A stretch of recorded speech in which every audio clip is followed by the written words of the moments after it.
बिस्मिल्लाहिर्रहमानिर्रहीम। अस्सलाम वालेकुम वरहमतुल्लाहि वबरकातुहू। मैं उम्मीद करती हूँ आप सब खैरियत से होंगे। रबिश रहली सदरी व यस्सिरली अमरी वहलुल उक़्दतम मिन लिसानी यफ़क़हू क़ौली। या मुक़ल्लिबल क़ुलूब सब्बित क़ल्बी अला दीनी। आज का हमारा टॉपिक है सब्र और शुक्र। जैसा कि हमने पिछले टॉपिक में सब्र को देखा, आज हम इसको थोड़ा सा देखते हैं और शुक्र के साथ इसका क्या ताल्लुक़ है उसे देखते हैं। जैसे ही सब्र लफ्ज़ सुना जाता है या पढ़ा जाता है, फ़ौरन से हमारे जहन में आता है कि सब्र का मुज़ाहरा जो है वो मुश्किल हालात में किया जाए। ये भी ठीक है, लेकिन सब्र का मुज़ाहरा हमें खुशगवार हालात में और मुश्किल हालात में दोनों में करने की ज़रूरत है।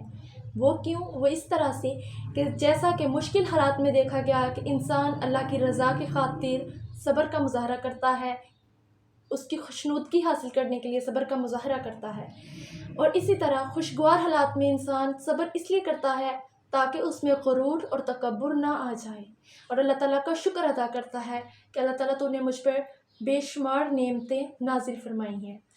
अब हम इसको देखते हैं कि सब्र ज़िंदगी के कुछ हालात, कुछ वाक़यात ऐसे आ जाते हैं, कुछ अप्स एंड डाउन ऐसे आ जाते हैं जो कि इंसान की अक्ल से बालातर होते हैं।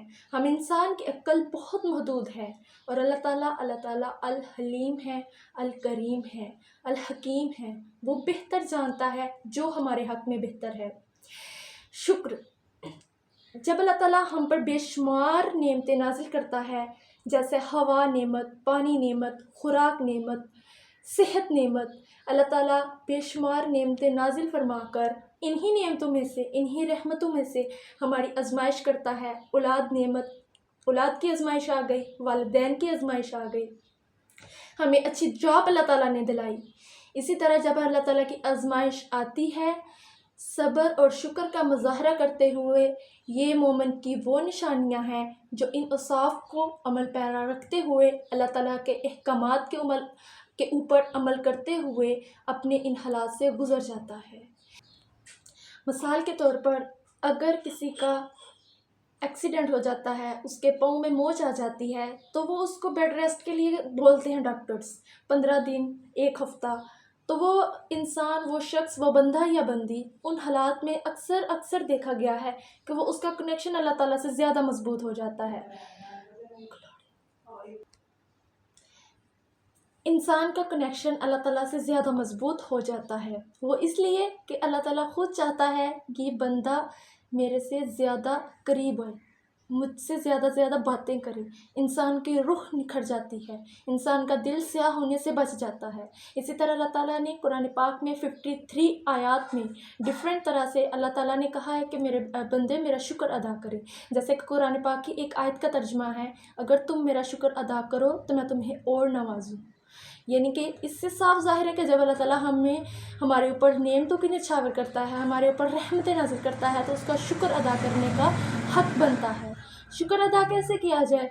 ज़ुबान के ज़रिए अल्लाह ताला के कलमात कहे जाएँ, अल्हम्दुलिल्लाह, और साथ साथ अमाल के ज़रिए अपने अमाल से शो करवाया जाए, अल्लाह ताला को शो करवाया जाए। रियाकारी के लिए नहीं, लोगों को दिखाने के लिए नहीं, बल्कि अल्लाह ताला की खातिर।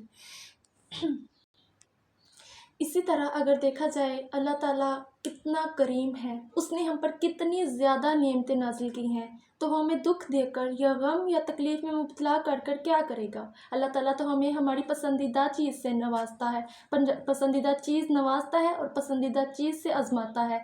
इन हालात में, मुश्किल, गम या दुख तकलीफ़ के हालात में हम लोग क्या करते हैं? ओवर थिंकिंग करके ख़ुद को डिप्रेशन, एंग्जाइटी का शिकार बना लेते हैं और मायूसी की दलदल में गिरते चले जाते हैं। बल्कि इन हालात में हमें अल्लाह ताला से दुआ करते रहना चाहिए, और दुआ तो मोमिन का हथियार है। दुआ इंसान की तकदीर बदल देती है। अल्लाह ताला के हुज़ूर सजदा रेज़ होकर उससे एक लो लगा लेनी चाहिए। इससे हमारा ईमान भी निखरता है, हमारी रूह भी मजबूत होती है और हमारे दर्जात भी बुलंद होते हैं। जैसा कि हज़रत इमाम हुसैन रज़ी अल्लाह ताला अन्हु, उन पर जब आजमाइश आई करबला के मैदान में, जैसे ही वो असर की नमाज़ अदा करने गए, उन्होंने सजदे में जाके पहले अल्लाह की हम्द व सना बयान की, फिर अल्लाह ताला का शुक्र अदा किया, और फिर बोला कि अल्लाह तेरा शुक्र है, तूने इस आजमाइश के लिए मुझे चुना और इसमें तुमने मुझे कामयाब किया, और अगर मुझसे कोई गलती कोताही हो गई हो तो उसे माफ़ फरमाना। कितने बड़े जन्नत के सरदार, उनके लिए भी आजमाइश, ہر انسان کو جو بھی اس دنیا میں آیا اسے آزمائش سے گزرنا پڑتا ہے۔ یہ آزمائش، یہ خوشی والے حالات یا غم والے حالات یہ مستقل نہیں رہتے، لیکن ہر شخص کو ان حالات سے گزرنا پڑتا ہے، غم ہو یا خوشی ہو۔ وہ اس لیے یہ اللہ تعالیٰ کا ایک طریقہ ہے، اپنے بندے کو اپنے قریب کرنے کا طریقہ ہے۔ اور جب بندہ ان حالات کا مقابلہ کرتے ہوئے، خود کو ثابت قدم رکھتے ہوئے ان حالات سے گزرتا ہے، بالکل شکوہ نہیں کرتا، تو اللہ تعالیٰ اس کے نصیب میں بہتر سے بہترین چیزیں اس کے مقدر میں لکھ دیتا ہے۔ دنیا میں تو چیزیں ملتی ہی ملتی ہیں، آخرت میں اللہ تعالیٰ اس کو زیادہ نوازتا ہے۔ اگر کسی انسان کو اللہ تعالیٰ نے دنیا میں نعمت دی، گاڑی دی، اچھا گھر دیا، اس پہ اس نے صبر کیا، اس نے شکر کیا، اس طرح سے کہ اللہ مجھے آخرت میں بھی، امید رکھتے ہوئے اللہ تعالیٰ سے کہ آخرت میں بھی زیادہ سے زیادہ جو ہے وہ انعامات دے گا، یہ ایک صبر ہو گیا، شکر ہو گیا، اور ایک اللہ سے امید وابستہ ہو گئی۔ کچھ لوگ ہوتے ہیں وہ صرف یہ کہتے ہیں کہ ہمیں دنیا میں ہر چیز مل جائے، اور آخرت میں ان لوگوں کا کچھ حصہ نہیں پھر رہتا، بلکہ ہمیں دنیا ان چیزوں کو دیکھتے ہوئے دنیا میں بھی چیزیں مانگنی چاہیے، اور آخرت کے لیے بھی زیادہ سے زیادہ چیزیں مانگنی چاہیے۔ اللہ تعالیٰ مجھے اور آپ کو اس پر عمل کرنے کی توفیق عطا فرمائے، آمین۔ السلام علیکم ورحمۃ اللہ وبرکاتہ۔